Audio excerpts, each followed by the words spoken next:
ఎలా ఉన్నారు? So first అయితే నేను వీటిని చూసినప్పుడైతే చాలా భయపడేదాన్ని, ఎందుకంటే వీటిని కూడా తింటారా అని. బట్ ఇప్పుడు ఇది నా ఫేవరెట్ అయిపోయింది అన్నమాట. సో ఇదేంటో కదండి, ఆక్టోపస్. ఇక్కడ కోనె సంచులు అని కూడా అంటారు. సో వీటి కుకింగ్ ప్రాసెస్, క్లీనింగ్ ప్రాసెస్ మొత్తం వీడియో ఉంది, ఒకసారి చూద్దండి. క్లీన్ చేయడానికి అయితే చాలా ప్రాసెసే. సో ఇలా ఉంటాయి అన్నమాట. ఇవి ఉన్నాయి కదా, వీటిని గిల్లుతే బ్లాక్ కలర్లో మనకు ఒక లిక్విడ్ వస్తుంది, చూసారా? కొంచెం లిక్విడ్ లీక్ అయిపోయినా కర్రీ మొత్తం బ్లాక్ అయిపోతుంది అన్నమాట. సో అందుకే మనం క్లీన్ చేసుకునేటప్పటికే ఇదంతా కట్ చేసుకోవాలి. చూపిస్తాను మీకు ఎలాగో.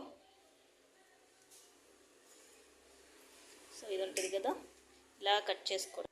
సో ఇలా కట్ చేసుకున్నాక కనిపిస్తుందా, ఈ బ్లాక్ లిక్విడ్ ఉంటుంది కదా, దీన్ని గిల్లేయాలి. మన బోటి కర్రీ ఎంత ఉంటుందో అలా ప్రాసెస్ అన్నమాట. సో ఇలా నీట్గా వచ్చేస్తుంది.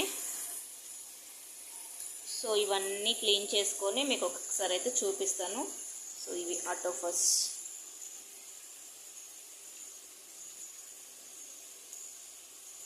బాగా క్లీన్ చేసుకున్నాక చూపిస్తాను.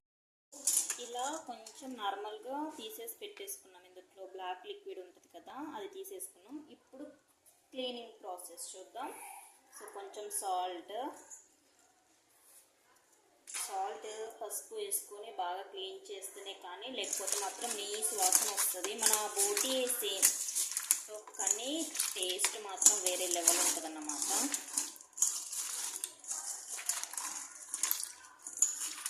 అయినా చూసారా, ఎంత క్లీన్ చేసినా నల్ల లిక్విడ్ వస్తూనే ఉంది.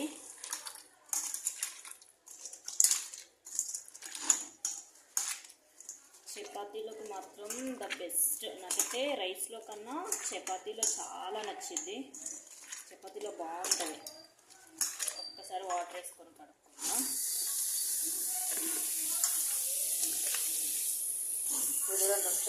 చూసారా ఎంత రుచి చేసిందో.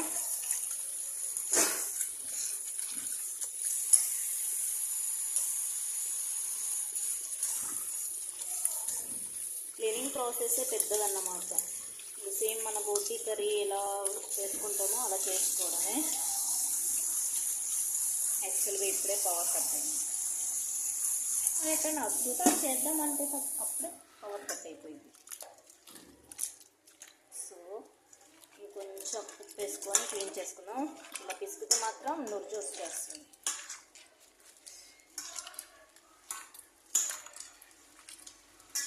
బాగా క్లీన్ చేసుకోవాలి, బాగా అంటే బాగా. చూసారా, కొంచెం సాల్ట్ వేసుకుందాం.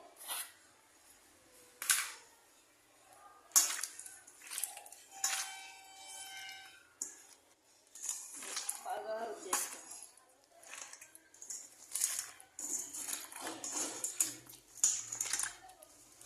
సో మీరు కూడా ట్రై చేయండి. ఇవి సీ ఫుడ్, సముద్రపు కోన సంచులు. అయినా ఆక్టోపస్ సముద్రంలోనే ఉంటాయి కదా, ఏమైనా చెరువులో ఉంటాయా ఏమో. నాకైతే వైజాగ్ వచ్చినప్పటి నుంచి ఇవి బాగా తెలుస్తున్నాయి. రకరకాల ఫిషెస్ తింటున్నాను. సో ఇవి కోన సంచులు మాత్రం సముద్రంలోనే దొరుకుతాయి కావచ్చు. ఒకసారి వాటర్ వేసుకొని క్లీన్ చేద్దాం. సో క్లీన్ చేసుకున్న తర్వాత ఇలా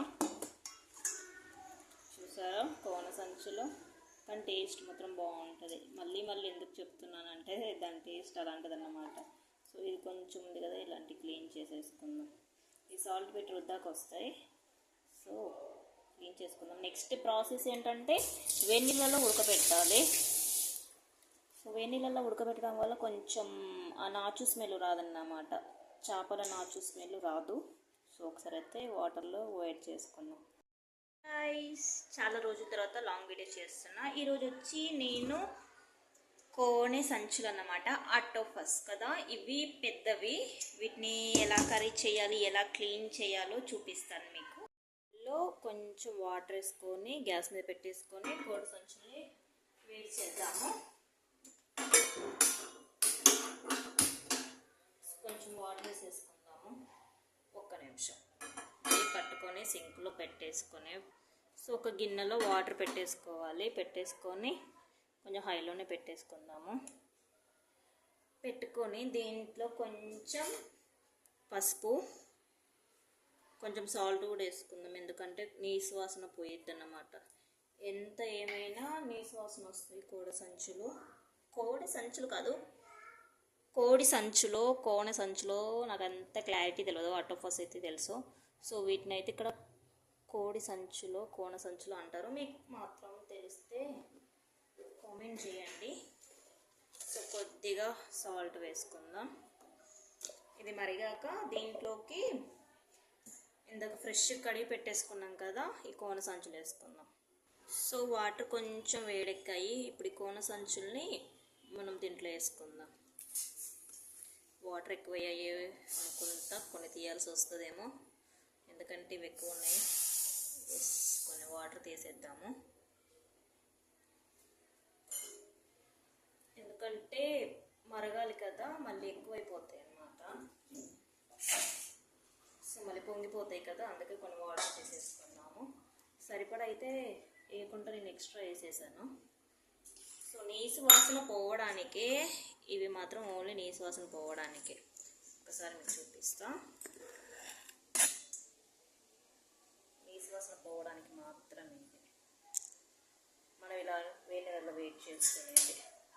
బోటినేమో వేడి నీళ్ళతో మనం క్లీన్ చేస్తాం కదా, సో దీన్నేమో వేడి నీళ్ళతో క్లీన్ చేయకుండా ఫస్ట్ క్లీన్ చేసుకొని తర్వాతకి వేడి నీళ్ళలో వేసుకోవాలి. దగ్గరికి బుద్ధిగా అయిపోతాయి. సో వేడెక్కనియండి, మరగనిద్దాం. సో ఒకసారి చూద్దాము. చూసారు కదా, ఇలా అవుతుంది. బాగా ఉడకాలి కొంచెం. మనం బోటి అంటే వేడి నీళ్ళతో కడుక్కుంటాం కాబట్టి అంత స్మెల్ రాదు. వీటిని వేడి నీళ్ళతో కడగలేం కాబట్టి వేడి నీళ్ళలో ఉడకపెట్టేసుకొని వండుకుంటే బాగుంటుంది. ఇంకొక 10 మినిట్స్ ఉంచుదాం, ఇంకొంచెం దగ్గరికి రావాలి. సో చూసారా, బాగా ఉడుకుతుంది. అయ్యో బాబోయ్, పొంగిపోయింది అనుకో, స్మెల్ ఘోరంగా వస్తుంది. గ్యాస్ మొత్తం స్టవ్ అంతా. సో సిమ్లో పెట్టేసుకుని ఉడకబెట్టేసుకున్నాం. సో ఇవైతే ఆల్మోస్ట్ ఉడికిపోయాయి. నీసు వాసన కూడా పోవడానికి ఇంకొకసారి కడుక్కుందాం మనం. ఇదైతే పక్కకు పెట్టేసుకుందాం. పక్కకు పెట్టేసుకొని కర్రీకి స్టార్ట్ చేద్దాము. సో నీళ్ళు వంపేసుకుందాము. డైరెక్ట్ సింక్లో వంపేస్తే అది పైప్ కదా, కాలిపోయింది. సో గిన్నెలో వంపేసుకుందాం ఫస్ట్ వాటర్.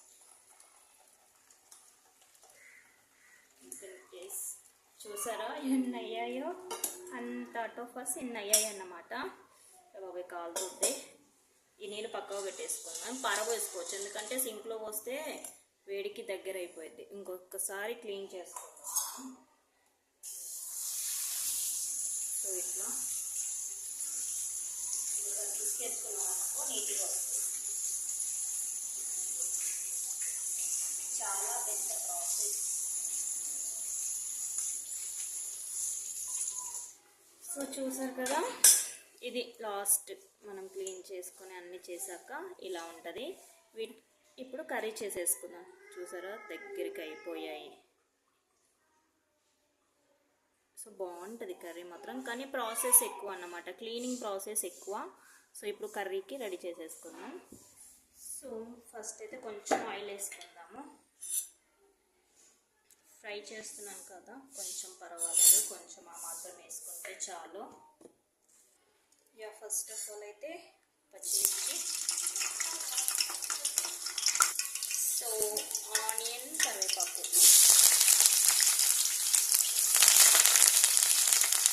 కరివేపాకు వేసుకుంటే చాలా టేస్టీగా ఉంటుంది. స్మెల్ మాత్రం సూపర్ ఉంటుంది అన్నమాట. సో అందుకే నేను ఎక్కువ కరివేపాకు యూజ్ చేస్తాను కర్రీస్లో.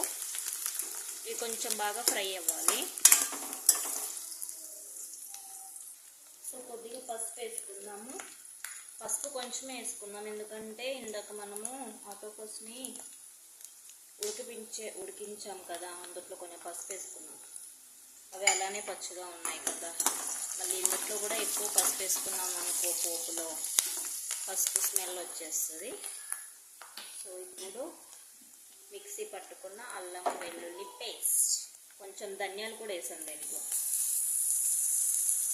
ధనియాలు వేయడం వల్ల మంచి ఫ్లేవర్ వస్తుంది, స్మెల్ మాత్రం సూపర్ ఉంటుంది, కర్రీ టేస్టీగా కూడా ఉంటుంది. సో నా వాయిస్ మీకు స్లోగా వినిపించవచ్చు, బట్ ప్రాసెస్ అయితే తెలుస్తుంది కదా. కలబెట్టేస్తాను.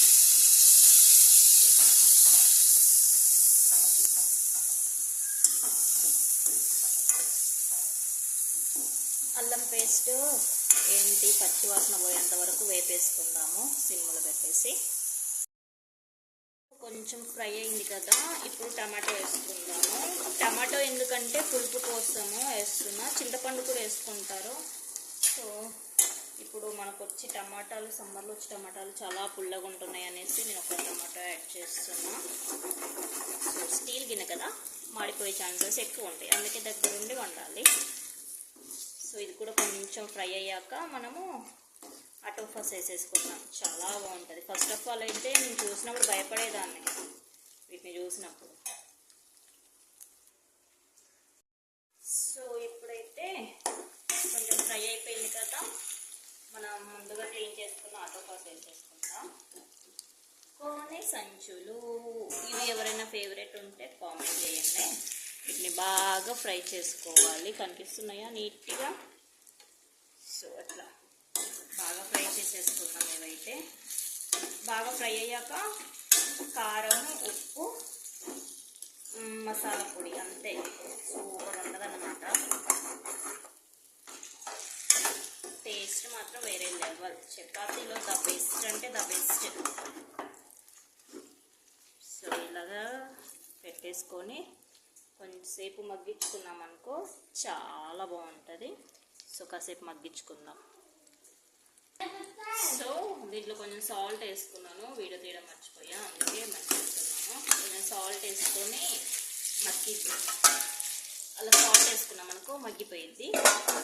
మూత పెట్టేసుకొని ఒక 10 minutes మగ్గించుకొని తర్వాత కారం వేసుకొని బాగా మగ్గాక ఆఫ్ చేసుకుందాం. ఆల్మోస్ట్ ఫ్రై అయిపోయింది. దీంట్లోకి ఇందాక ఉప్పు వేసుకున్నాం కదా, ఒక 2 spoons కారం వేసుకుందాం. ఇవి చాలా జాగ్రత్తగా కలపాలి, పటా పటా అని పేలుతాయి అన్నమాట. ఒక్క నిమిషం కలబెట్టేసుకుందాం. అబ్బోయ్ చూసారా పేలుతూ ఉంటాయి, అందుకే కొంచెం దూరంగా ఉండి నీట్గా కలిపెట్టుకోవడమే. ఆల్మోస్ట్ అయిపోవడానికి వస్తుంది. మసాలా వేసి కొత్తిమీర వేసి దింపుకోవడమే.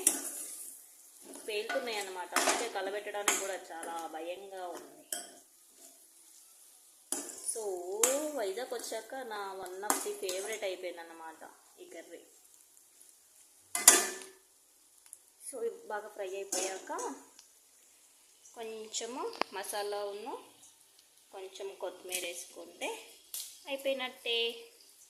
లాస్ట్లో వచ్చేసింది, కొంచెం మసాలా వేసేద్దాం. చూసారా ఎలా పేలుతున్నాయో. కొంచెం మసాలా, కొంచెం కొత్తిమీర వేసి ఆఫ్ చేసేసుకుందాం. ఇంకాసేపు ఉంటే బాగా పేలిపోతాయి అన్నమాట. సో ఆల్మోస్ట్ అయిపోయింది, గ్యాస్ ఆఫ్ చేసుకోవడమే. సో ఇదన్నమాట కోనె సంచులు. మీకు నచ్చితే మాత్రం లైక్, షేర్, కామెంట్ చేయడం మాత్రం మర్చిపోకండి. Thank you.